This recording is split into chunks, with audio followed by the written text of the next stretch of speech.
Hello everyone. Today we are going to discuss the first chapter in geography for class 8 for CBSE board, and the book is of course the textbook prescribed by the NCERT. First chapter का title है resources. इस chapter में सबसे पहले मैं आपके सामने ये रख दूं कि हम लोग क्या क्या पढ़ने जा रहे हैं। हम लोग सीखेंगे रिसोर्सेस क्या हैं, किसी भी सब्सटेंस को रिसोर्स बनने में कौन कौन से फैक्टर्स का कंट्रीब्यूशन होता है, रिसोर्सेस का क्लासिफिकेशन हम कैसे करते हैं, उन क्लासिफिकेशंस में हम ये भी देखेंगे कि जितने भी तरह के रिसोर्सेज होते हैं उनका डेफिनिशन क्या है, उनके एक या दो एग्जाम्पल्स क्या हैं। फिर हम ये भी सीखने की कोशिश करेंगे कि रिसोर्सेज का कंजर्वेशन किसको कहते हैं, ये कंजर्वेशन हमारे लिए क्यों जरूरी है। फिर सीखेंगे कि सस्टेनेबल डेवलपमेंट की परिभाषा क्या है, डेफिनिशन क्या है, सस्टेनेबल डेवलपमेंट क्या है। उसके बाद सस्टेनेबल डेवलपमेंट के कुछ प्रिंसिपल्स बताए गए हैं, सिद्धांत बताए गए हैं। उन सिद्धांतों के बारे में भी हम लोग ब्रीफ में चर्चा करेंगे। याद रखना है, हमारा ऑब्जेक्टिव है हर कॉन्सेप्ट को अच्छे से समझना, सीखना और ऐसा सीखना कि वो रटने की बात न आए, ऐसा सीखना कि आप दूसरों को सिखा सकें और जो भी हम सीखे हैं उससे रिलेटेड अगर कोई क्वेश्चन आए, क्वेश्चन पूछा जाए तो उस क्वेश्चन का आंसर हम अच्छे से अच्छे तरीके से लिख सकें। माय डियर स्टूडेंट्स, एक बात का आप लोगों को ध्यान रखना होगा और वो ये कि अगर आप बहुत अच्छा करना चाहते हैं तो आपको क्वेश्चंस खुद फ्रेम करने सीखना पड़ेगा। दूसरा, जो क्वेश्चंस आप खुद फ्रेम करेंगे तो उन क्वेश्चंस के आंसर्स आपको कोशिश करनी चाहिए कि आप अपने वर्ड्स में अच्छे से अच्छे तरीके से अच्छे प्रेजेंटेशन के साथ लिख सकें। एग्जामिनेशंस में एक बात कही जाती है और वो ये कि students, candidates are required to answer the questions as far as practicable in their own words. परीक्षार्थी यथासंभव प्रश्नों के उत्तर अपने शब्दों में लिखे।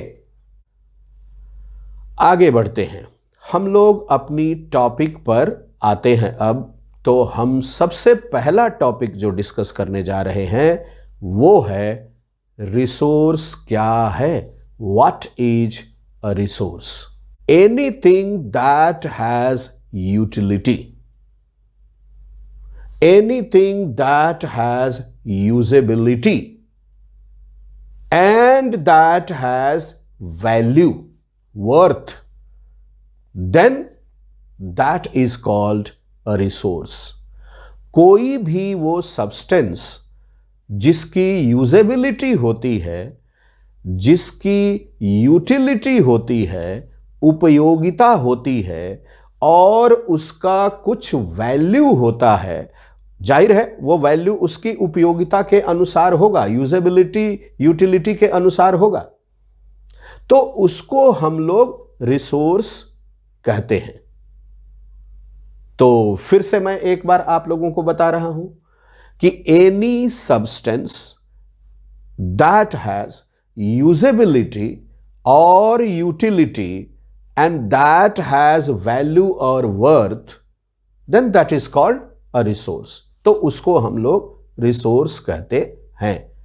मुझे लगता है रिसोर्स का ये डेफिनेशन आप लोगों को क्लियर हो गया होगा। Fine. Now, time and technology. Remember, I have said time and technology. Number one, time. Number two, technology. These two things make resources better. Plus, these two things are required to change a substance into a resource. समय के साथ technology का उपयोग करके किसी भी substance को resource बनाया जा सकता है। सवाल यह है कि टेक्नोलॉजी किसको कहते हैं? टेक्नोलॉजी का मतलब हुआ latest knowledge of skill. I repeat, latest knowledge of skill. That is technology. So, two things are required: time and technology to make a substance a resource.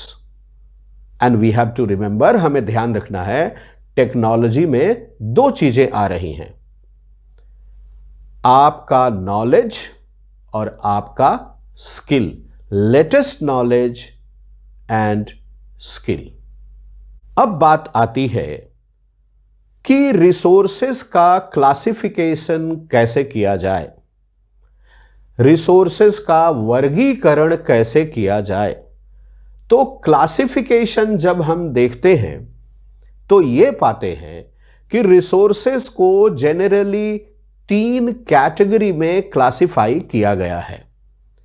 पहला, नेचुरल रिसोर्सेस, दूसरा human made resources और तीसरा human resources.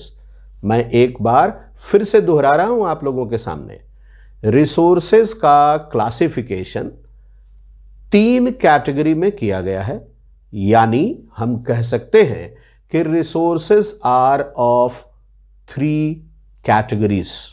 Resources can be classified into 3 categories. Number 1, natural resources.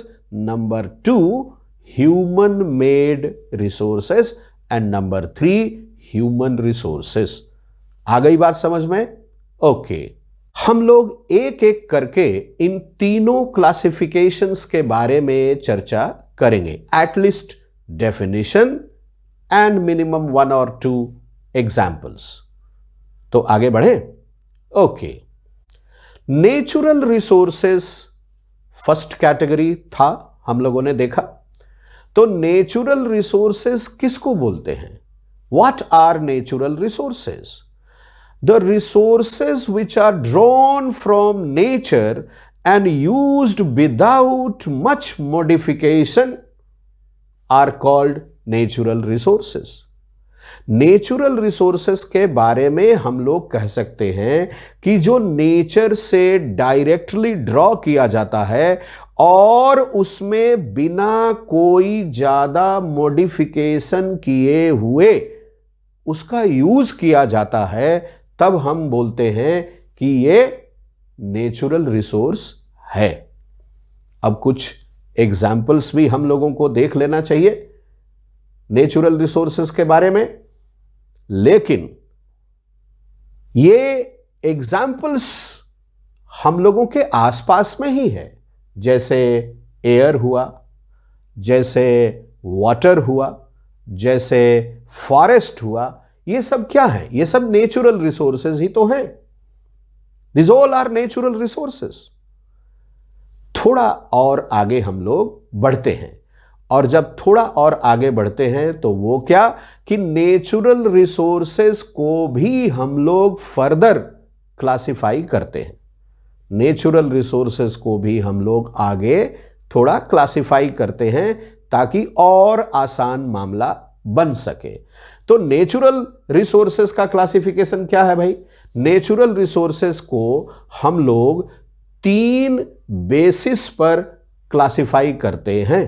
पहला है level of development and use, दूसरा है origin, और तीसरा है स्टॉक एंड डिस्ट्रीब्यूशन। फिर से रिपीट कर रहा हूं, नेचुरल रिसोर्सेस का क्लासिफिकेशन हम लोग 3 बेसिस पे करते हैं। We classify natural resources on 3 grounds, 3 basis. Number 1, level of development and use. Number 2, origin. And number 3, stock and distribution. अब एक एक करके इन तीनों के बारे में हम लोग चर्चा ब्रीफ में करते हैं। नेचुरल रिसोर्सेस को क्लासिफाई करने का जो पहला बेस है वो है level of development and use. तो level of development and use के बेस पर जब हम नेचुरल रिसोर्सेस को क्लासिफाई करते हैं तो 2 कैटेगरी में क्लासिफाई करते हैं। पहला एक्चुअल रिसोर्सेस और दूसरा पोटेंशियल रिसोर्सेस। एक एक करके हम लोग दोनों को डिफाइन भी करेंगे और दोनों के एग्जाम्पल्स को भी जानने की कोशिश करते हैं। सबसे पहले एक्चुअल रिसोर्सेस के बारे में हम लोग बात करते हैं। तो एक्चुअल रिसोर्सेस किसको बोलेंगे? जिन रिसोर्सेस की क्वांटिटी नोन है, quantity is known and being used at the present, अभी उनका यूज हो भी रहा है, ऐसे रिसोर्सेस को हम लोग बोलते हैं एक्चुअल रिसोर्सेस। इनके एग्जाम्पल्स के रूप में हम लोग कह सकते हैं कि जैसे कोल, जर्मनी के रूर रीजन में कोल जो है वो एक्चुअल रिसोर्सेस में आएगा। दूसरा है petroleum in the West Asia. Western Asian countries में पेट्रोलियम की अवेलेबिलिटी जो है वो एक्चुअल रिसोर्सेस में है, क्योंकि इनकी क्वांटिटी मालूम है और इनका यूज भी किया जा रहा है। ठीक है, ओके। तीसरा एग्जाम्पल हम लोग ले सकते हैं dark soil in Deccan plateau, specially in Maharashtra region. तो मुझे लगता है कि एक्चुअल रिसोर्सेस के बारे में आप लोगों को समझ में आ गया। Definition, examples. अब आते हैं हम लोग पोटेंशियल रिसोर्सेस। पोटेंशियल रिसोर्सेस किसको बोलते हैं भाई? पोटेंशियल रिसोर्सेस बोलते हैं उन रिसोर्सेस को जिनका एंटायर क्वांटिटी हमें हो सकता है कि मालूम ना हो।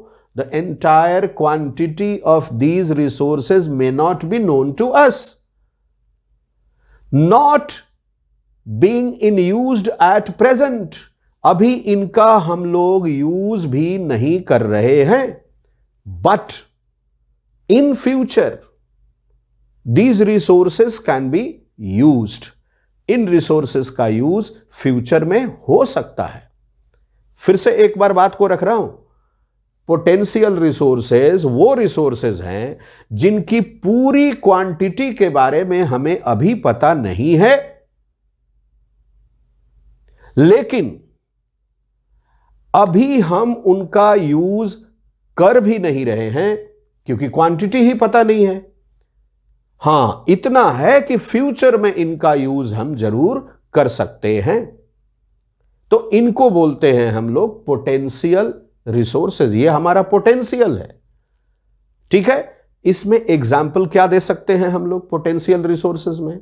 पोटेंशियल रिसोर्सेज में एग्जाम्पल दे सकते हैं जैसे लद्दाख में, इंडिया में यूरेनियम का भंडार, यूरेनियम इन लद्दाख। उसके बाद कह सकते हैं कि हाई स्पीड विंड्स, ये पहले पोटेंशियल रिसोर्सेस के रूप में जानी जाती थी। आज से करीब करीब 200 साल पहले तक ये जो हाई स्पीड विंड एनर्जी है, इसको हम लोग मानते थे कि ये पोटेंशियल रिसोर्स है, लेकिन आज के डेट में इसी को हम लोग एक्चुअल रिसोर्स के रूप में लेकर के चल रहे हैं। स्थिति बदल सकती है, इसका मतलब तो यही हुआ। एक और बात, विंड मिल्स जो हैं वो नागरकोइल एरिया जो है तमिलनाडु का, वहां पर बहुत पाया जाता है, बहुत संभावना है इसकी, बहुत प्रोबेबिलिटी है इसकी, और गवर्नमेंट इस पे बहुत ध्यान भी दे रही है। ये एक एक्स्ट्रा इंफॉर्मेशन के आप लोग रख सकते हैं।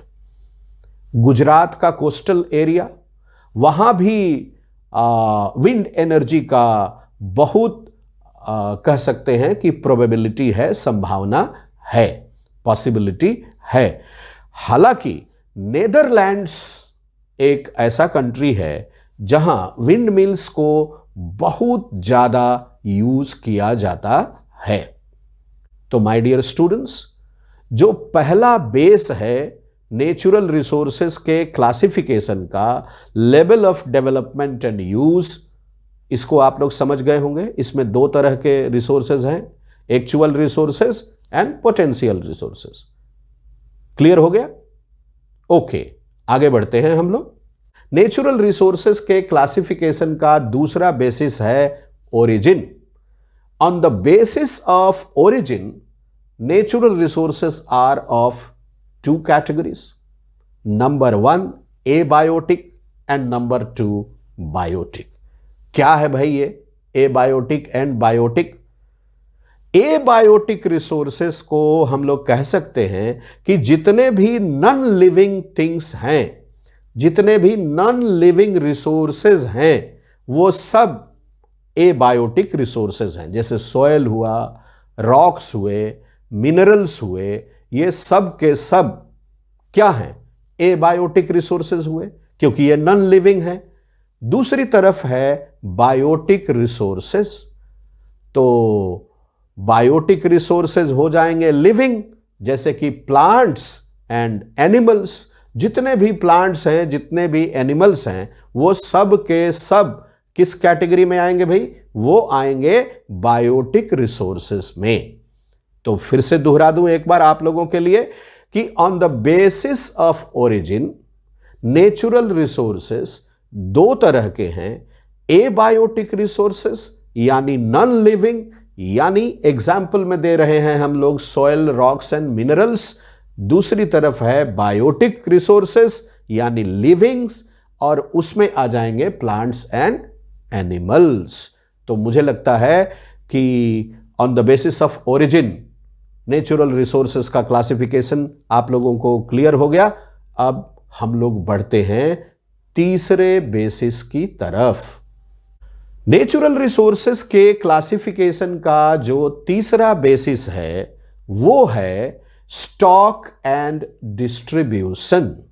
मैं रिपीट कर रहा हूं, stock and distribution. Stock and distribution के बेस पर अगर नेचुरल रिसोर्सेज को क्लासिफाई किया जाए तो ये दो तरह के होते हैं, ubiquitous and localized. Ubiquitous resources क्या है भाई? वैसे रिसोर्सेज जो हर जगह पाए जाते हैं, यूबिक्विटस, फाउंड एवरीवेयर, उनको बोला जाता है यूबिक्विटस रिसोर्सेज। एग्जाम्पल में आप लोग एयर को दे सकते हैं। Air can be a better example for ubiquitous resources which is found everywhere, हर जगह पाया जाता है। दूसरा है localized। Localized resources are found in certain places, certain areas, certain regions. An example we can give, copper is there, iron is there, tin is there, bauxite is there, magnesium is there. These are what? Localized. So, on the basis of stock and distribution, natural resources are of two types. Ubiquitous means found everywhere, example air, and localized, found only in certain areas, certain regions, certain places, and these are iron and copper, etc. तो ये बात भी आप लोगों को समझ में आ गई। इस तरह से हम लोगों ने देखा कि नेचुरल रिसोर्सेज का क्लासिफिकेशन 3 ग्राउंड पर हुआ। वो तीनों ग्राउंड्स क्लियर हो गए, बेसिस क्लियर हो गए आप लोग को, definition and example, that's fine, very good. Natural resources are broadly classified into 2, renewable resources and non-renewable resources. Natural resources को अगर बहुत बड़े ब्रॉड विजन के साथ बहुत बड़े दायरे में हम लोग क्लासिफाई करें तो दो तरह से कर सकते हैं। एक होगा रेन्यूएबल और दूसरा होगा नॉन रेन्यूएबल रिसोर्सेस। बात हम लोग कर रहे हैं नेचुरल रिसोर्सेस के बारे में। रेन्यूएबल रिसोर्सेस किसको बोलते हैं? वैसे रिसोर्सेस जो समय के साथ रिन्यूड हो जाते हैं, रिप्लेनिश्ड हो जाते हैं तेजी के साथ। ठीक है, ऐसे रिसोर्सेस रिन्यूएबल रिसोर्सेस कहे जाते हैं। बिल्कुल आसान सी बात है, ये आप लोग समझ गए होंगे। Some may be unlimited and unaffected by human activities. जो रिन्यूएबल रिसोर्सेज होते हैं उनमें से कुछ, सभी नहीं, कुछ ऐसे हो सकते हैं जो अनलिमिटेड मात्रा में हो, जो ह्यूमन एक्टिविटीज से बिल्कुल अनअफेक्टेड रहते हो। एग्जाम्पल हम लोग दे रहे हैं, सोलर एनर्जी हुआ, विंड एनर्जी हुआ। अब जो ये विंड एनर्जी है यहां और सोलर एनर्जी है, ये तो ह्यूमन एक्टिविटीज का इन पर कोई इफेक्ट दिखता नहीं है, बट वाटर, सॉयल, फॉरेस्ट, ये कुछ ऐसे हैं जिनके ऊपर अफेक्ट कहीं ना कहीं डायरेक्टली या इनडायरेक्टली थोड़ा बहुत होता है और वो दिखता भी है, रिफ्लेक्ट भी होता है। अब आते हैं नॉन रिन्यूएबल रिसोर्सेस के बारे में। नॉन रिन्यूएबल रिसोर्सेस क्या होते हैं भाई? वैसे रिसोर्सेस जो रिन्यू होते ही नहीं हैं, और अगर होते भी हैं तो उसके लिए उनको बहुत टाइम लगता है। They take thousands of years to get renewed। तो उसको हम लोग नॉन रिन्यूएबल रिसोर्सेज में काउंट करते हैं। इनका स्टॉक बहुत लिमिटेड होता है। Amount of resources available for use, I repeat, amount of resources available for use is called stock. Resource का कितना अमाउंट यूज के लिए अवेलेबल है उसी को हम लोग स्टॉक बोलते हैं।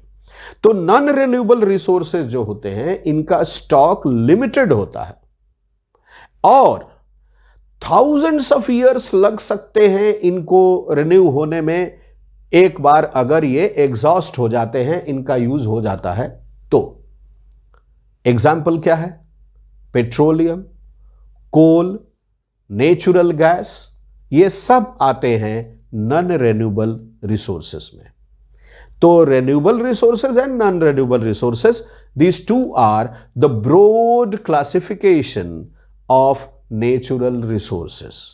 इस तरह से नेचुरल रिसोर्सेज के बारे में आप लोगों को सब कुछ अब क्लियर हो गया होगा। आगे बढ़ते हैं। अब एक बहुत बड़ी बात, बहुत इंपॉर्टेंट बात आती है कि डिस्ट्रीब्यूशन ऑफ नेचुरल रिसोर्सेस क्या है, कैसे हम जाने इसके फैक्टर्स को। तो डिस्ट्रीब्यूशन ऑफ नेचुरल रिसोर्सेज किन किन चीजों पर डिपेंड करता है?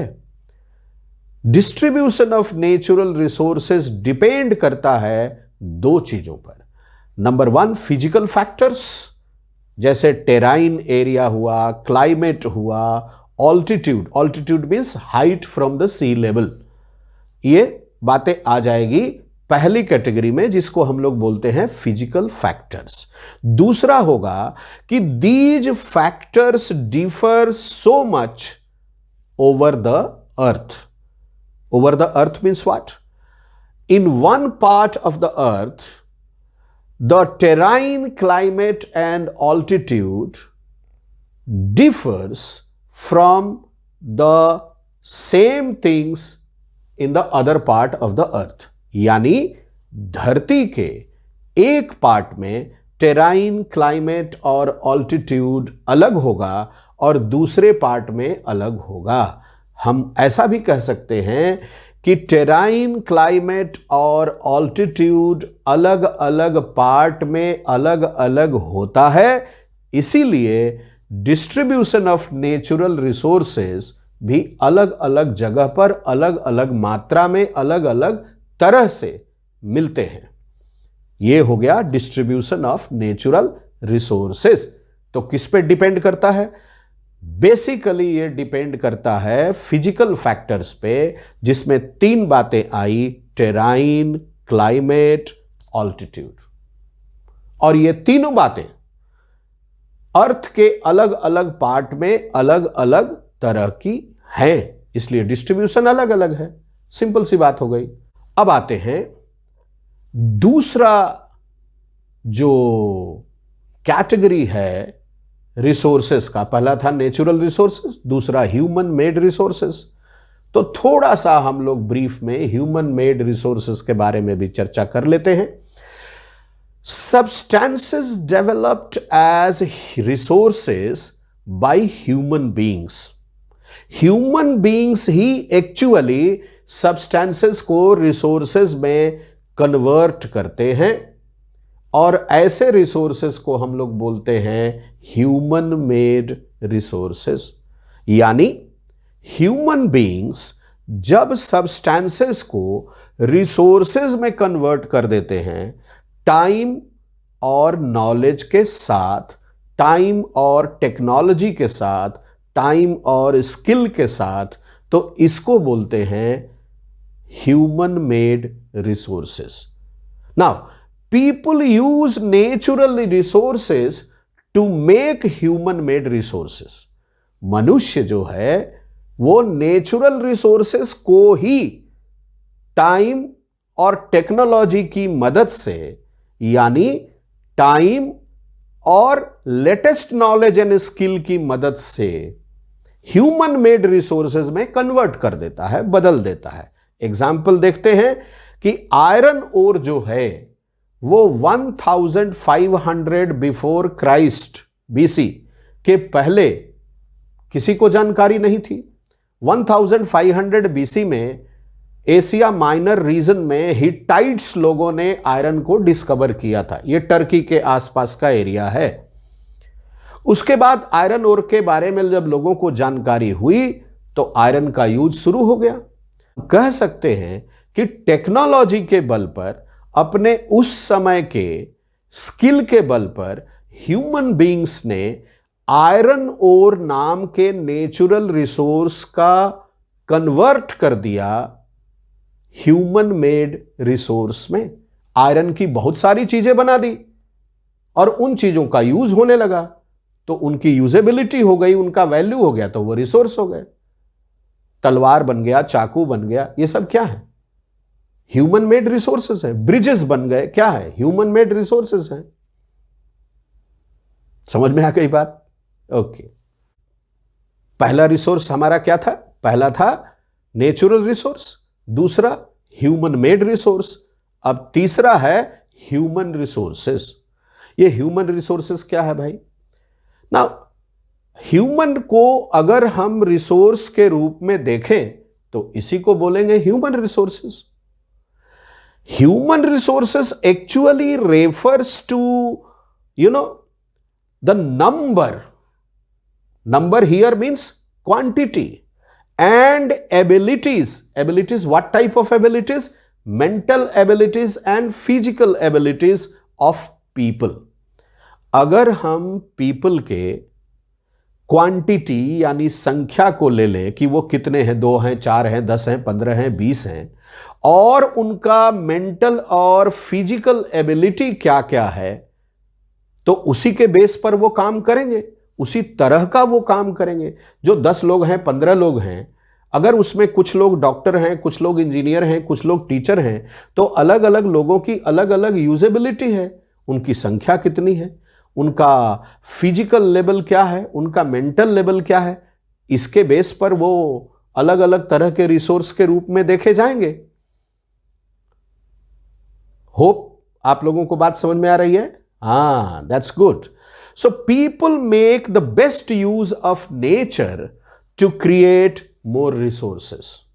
मनुष्य जो है वो अपने ज़्यादा से ज़्यादा नॉलेज का यूज करके, स्किल का यूज करके, टेक्नोलॉजी का यूज करके समय के साथ बहुत सारे रिसोर्सेस को क्रिएट करता है, बनाता है।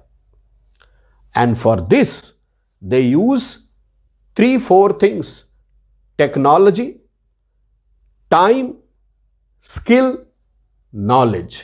ये सब का वो यूज करता है। Human beings they use knowledge, skill, technology with time and create resources. Okay, so human being is also a resource. Human being भी एक resource ही हुआ। Now human beings are special type of resource, and what are the things that make human being special resource? These are education, health, two things: education, health. Education and health make human being special resources. Human being को special resources में convert करते हैं दो चीजें: human being का health और human being का education। ज्यादा से ज्यादा valuable बनाते हैं, उसको valuable resource बनाते हैं, special resource बना देते हैं। Now, improving the quality of people's skill, लोगों के स्किल की क्वालिटी को ज्यादा से ज्यादा अच्छे से अच्छे तरीके से इंप्रूव करना, आगे बढ़ाना, जिससे कि आगे चल के वो और ज्यादा रिसोर्सेस को क्रिएट कर सके। इसी को हम लोग बोलते हैं ह्यूमन रिसोर्स डेवलपमेंट। तो ह्यूमन रिसोर्स डेवलपमेंट किसको बोलते हैं? Human resource development means improving the quality of people's skills so that they create more resources in future. मुझे लगता है कि ह्यूमन रिसोर्स डेवलपमेंट किसको बोलते हैं आप लोग को क्लियर हो गया, और ह्यूमन रिसोर्सेस भी क्लियर हो गया। That's good. अब दो बातें आती हैं कि रिसोर्स कंजर्वेशन क्या है और सस्टेनेबल डेवलपमेंट क्या है। आपकी बुक में बहुत ही अच्छे तरीके से इन दोनों चीजों के डेफिनेशन को दिया गया है, जो कि बहुत ही सिंपल है। सबसे पहले हम लोग देखते हैं कि रिसोर्स कंजर्वेशन क्या है। रिसोर्स कंजर्वेशन के बारे में कहा जा रहा है कि यूजिंग रिसोर्सेस केयरफुली। तीन बातें आई। यूज करना है, किसका यूज करना है भाई? रिसोर्सेस का यूज करना है। कैसे यूज करना है भाई? केयरफुली यूज करना है। ऐसा क्यों? रिसोर्सेस का केयरफुल यूज करना है। क्यों करना है? इसलिए करना है कि उनको समय मिले। किस चीज के लिए समय मिले? ताकि वो रिन्यू हो सके, हमारे फिर से यूज के लायक बन सके। इसी को बोलते हैं रिसोर्स कंजर्वेशन। तो रिसोर्स कंजर्वेशन को कैसे डिफाइन करेंगे हम लोग? रिसोर्स कंजर्वेशन को डिफाइन करेंगे कि resource conservation is using resources carefully and giving them time to get renewed. अब आते हैं कि सस्टेनेबल डेवलपमेंट क्या है। तो सस्टेनेबल डेवलपमेंट को डिफाइन करते हुए कहा गया है कि balancing the need. Sustainable development को अब हम लोग आते हैं कि सस्टेनेबल डेवलपमेंट क्या है। देखिए, दोनों वर्ड से ही बिल्कुल क्लियर हो जा रहा है मीनिंग। सस्टेनेबल होना चाहिए और डेवलपमेंट होना चाहिए, यानी डेवलपमेंट जब सस्टेनेबल है तो वह सस्टेनेबल डेवलपमेंट हुआ। फिर भी आप लोगों के लिए एक बार नजर डालते हैं हम लोग कि बोलेंगे कि balancing the need to use resources and also conserve them for use in future is sustainable development। हम बैलेंस तरीके से रिसोर्सेस का ऐसा यूज करें कि फ्यूचर में भी उनके यूज को सेफ रख सकें, तो इसी को बोलेंगे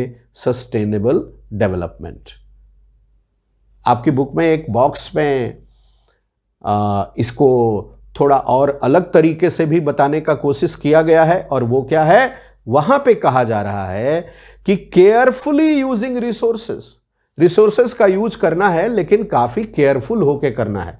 ऐसा नहीं कि एक ही दिन सब कर गए, ठीक है।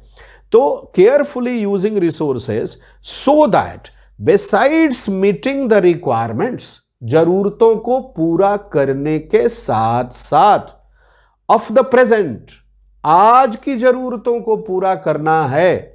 रिसोर्सेस का ऐसा यूज करना है कि आज की जरूरतें पूरी हो जाएं और फ्यूचर में अगर जरूरत पड़ी तो उनको भी पूरा किया जा सके, फ्यूचर में आने वाली जेनरेशंस भी उनका यूज कर सके, इसके लिए उनको बचाया भी जा सके। उसको बोलते हैं सस्टेनेबल डेवलपमेंट। तो उसको मैं एक बार फिर से आपके सामने रख दे रहा हूं कि sustainable development is carefully using resources so that besides meeting the requirements of the present also takes care of future generations. वर्तमान में रिसोर्सेस का इतना केयरफुल यूज किया जाए, सावधानी पूर्ण उपयोग किया जाए कि फ्यूचर में आने वाली जेनरेशंस भी उनका यूज कर सके, इसके लिए उनको बचाया जा सके। इसी को बोलते हैं सस्टेनेबल डेवलपमेंट। मुझे लगता है यह बात भी आप लोगों को क्लियर हो गई। अब आते हैं एक बहुत ही इंपॉर्टेंट बात पर, और वो है प्रिंसिपल्स ऑफ सस्टेनेबल डेवलपमेंट। बहुत सिंपल सी इसमें 6 बातें हैं। इनमें अक्सर 3 बातें पूछी जाती हैं, कभी कभी 5 बातें पूछी जाती हैं, लेकिन दी गई हैं 6 बातें। Sometimes they ask 3 principles, sometimes they ask 5 principles, but they have given 6 principles. Your choice which 3 and which 5 you want to write or you want to learn, but these all are related to our life। ये सभी चीजें हमारी जिंदगी से जुड़ी हुई हैं, ठीक है। तो एक एक करके आपकी बुक में है, फिर भी मैं एक एक करके इनको आपके सामने रख रहा हूं। पहला है respect and care for all forms of life. जिंदगी के जितने भी फॉर्म्स हैं, जिंदगी के जितने भी रूप हैं, उन सभी का सम्मान करना चाहिए। दूसरा, improve the quality of human life. हमारी जो जीवन शैली है उसमें रेगुलर इंप्रूवमेंट आना चाहिए, सुधार आना चाहिए। Improve the quality of human life. Third, conserve the earth's vitality and diversity. Earth की अपनी वाइटैलिटी है, अर्थ की अपनी डाइवर्सिटी है, उन सब का हम लोगों को कंजर्व करना चाहिए, रेस्पेक्ट भी करना चाहिए। कंजर्व कर रहे हैं मतलब रेस्पेक्ट कर रहे हैं, रेस्पेक्ट कर रहे हैं मतलब कंजर्व कर रहे हैं। चौथा, minimize the depletion of natural resources. जंगलों की कटाई हो रही है, उसको रोकना चाहिए। नए नए शहर बसाने के लिए, नई नई इंडस्ट्रीज लगाने के लिए जंगल काटे जा रहे हैं, पेड़ काटे जा रहे हैं, ये रुकना चाहिए। इसी को बोला जा रहा है कि minimize the depletion of natural resources. Natural resources का डिप्लीशन किसी भी तरह से ठीक नहीं है, उसको रोका जाना चाहिए। 5th point, change personal attitude and practices towards the environment. पर्यावरण के प्रति हमारा अपना पर्सनल एटीट्यूड जो है, पर्सनल प्रैक्टिस जो है, कि हमें तो ये पसंद है इसलिए हम ऐसा करेंगे, हमारे घर के सामने में पेड़ ज़्यादा नहीं चाहिए इसलिए हम उनको काटेंगे, हमारे घर के सामने में ये नहीं चाहिए वो नहीं चाहिए ये हम करेंगे। ये हम लोग को अपने पर्सनल एटीट्यूड को बदलना चाहिए, पर्सनल प्रैक्टिसेस जो हैं हमारी उनको बदलना चाहिए। जैसे आपके अपने घर के सामने की साफ सफाई अच्छे से करनी चाहिए, अगर हो सके तो पौधे लगाने चाहिए, और दूसरे अगर पौधों को नुकसान पहुंचा रहे हैं तो उन पौधों की रक्षा भी करनी चाहिए।